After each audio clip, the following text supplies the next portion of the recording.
आप लिख कर ले लीजिए, हम नहीं सुधरेंगे।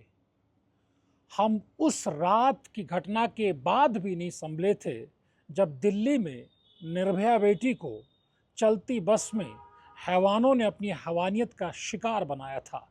वो बात 16 दिसंबर 2012 की थी और उसके 12 साल से ज़्यादा वक्त बीतने के बाद भी हालात जस के तस हैं।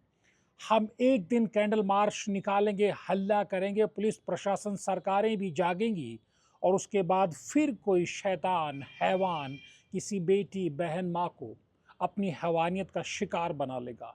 अगर ऐसा नहीं होता तो कल्पना करिए 16 दिसंबर 2012 की घटना के बाद आज हम देखते हैं कि 12-13 अगस्त की दरमियानी रात देहरादून आईएसबीटी में जिस तरह से देहरादून आईएसबीटी में एक मानसिक रूप से कमज़ोर किशोरी बेटी को शिकार बनाया, 5-5 हैवानों ने अपनी हैवानियत का, अपने वहशीपन का शिकार बनाया, गैंगरेप किया गया, तो कहाँ हालात बदले हैं।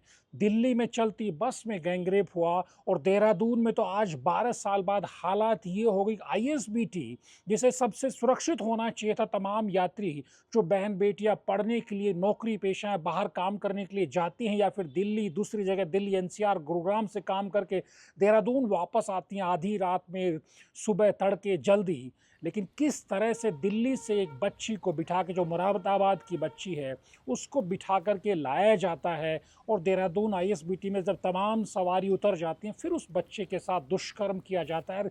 ये घटना कितनी आपको एक तरह से रुला देगी, दहला देगी दिल को। आपको कल्पना करिए, दो जो ड्राइवर और जो कंडक्टर होते हैं बस के, जिसमें उस बच्ची को दिल्ली से बहला फुसला कर लाया जाता है, जो मानसिक तौर पर कमज़ोर है, बीमार है, उसके साथ ड्राइवर और कंडक्टर पहले दुष्कर्म करते हैं और फिर उनकी हैवानियत की और उनके जो हौसले देखिए, वो कितना बेखौफ महसूस करते हैं कि वो दूसरे उसी आईएसबीटी की पार्किंग में जहाँ तमाम बसें खड़ी होती उस बस के अंदर वो ये दुष्कर्म को अंजाम देते हैं। फिर दूसरे ड्राइवर्स को भी, दो दो और ड्राइवर बुलाए जाते हैं, नहीं पहले देवेंद्र धर्मेंद्र दुष्कर्म करते, उसके बाद राजू राजपाल, वो दो और ड्राइवर है दूसरी बसों के, उनको लाया जाता है, फिर वो दुष्कर्म करते हैं।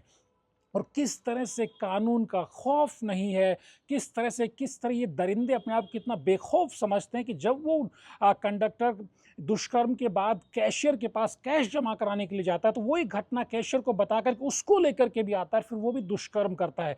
ये बहुत डराने वाली स्थिति है कि आईएसबीटी जैसे स्थान पर भी, जहाँ दिन भर में 30-40-50 हज़ार तक यात्री अपने गंतव्य तक पहुँचने के लिए पहुँचते हैं, वहाँ पर एक ड्राइवर, एक कंडक्टर, फिर दूसरी बस का ड्राइवर, फिर तीसरी बस का ड्राइवर और फिर जो कैशियर का काम कर रहा है वो भी वहाँ पर पहुँच करके, राजेश सोनकर जिनका नाम बताया जाता है जिसका, वो भी वहाँ जा कर के दुष्कर्म करता है। यानी ये वहशीपन, हैवानियत और कितने बेखौफ ये दरिंदे होते हैं उसी आईएसबीटी पर, जहाँ आईएसबीटी पुलिस चौकी बाकायदा बनी हुई है।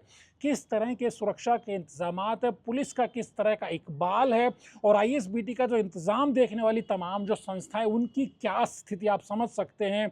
जहां अंधेरा है, जहां आईएसबीटी में बस को खड़ा करके वो इस तरह के घटना को अंजाम दे सकते हैं, इसने बहुत बड़े सवाल खड़े किए हैं कि आखिर अंकिता भंडारी हत्याकांड के बाद हमने क्या सबक लिया।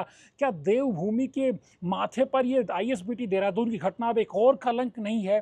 क्या देवभूमि अपने आप को शर्मसार महसूस नहीं कर रही है? क्या सिर्फ एक दिन कैंडल मार्च निकाल देंगे, पुलिस त्वरित कार्रवाई के बाद, पांचों को पकड़ने के बाद कहेगी हमने तो तेजी से जांच कर दी है, कार्रवाई कर दी, क्या इतना भर काफ़ी है?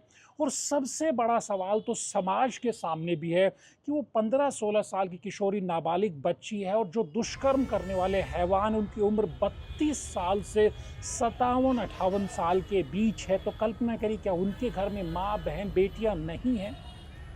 57-58 साल के जो दुष्कर्म के आरोपी हैं, आप कल्पना करिए 15-16 साल की बच्ची, ज़्यादातर लोग उनसे 2 गुना या 3 गुना ज़्यादा उम्र के हैं। उसके बाद फिर जब पिछले दिनों हमने एक बयान देखा था कि जो बीजेपी के काशीपुर से पूर्व विधायक है हरभजन सिंह चिम्मा, उन्होंने कहा कि जो बहन बेटियां, महिलाएं हैं, जो उनके परिधान, उनकी पोशाक, उनकी ड्रेस है, वो भी दुष्कर्म की घटनाओं को बढ़ाती है। तो चीमा जी देख लीजिए, 15-16 साल की बच्ची जो मानसिक तौर पर बीमार है, कमज़ोर है, जो घर से 1-2 बार पहले भी ऐसे निकल चुकी थी, वो दिल्ली पहुंच जाती है मुरादाबाद से।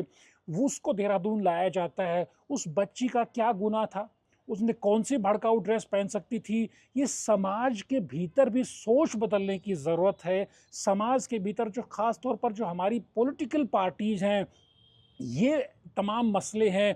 कोलकाता की घटना को हमने देखा, कोलकाता को लेकर पूरे देश में कैंडल मार्च निकाले जा रहे थे। सुप्रीम कोर्ट तक गुस्से में है, नेशनल टास्क फोर्स बनाने की बात कही जा रही है। उस दौरान इस तरह की घटना देहरादून में होती है और उससे ठीक कुछ दिन पहले रुद्रपुर में एक नर्स की रेप के बाद हत्या कर दी जाती है।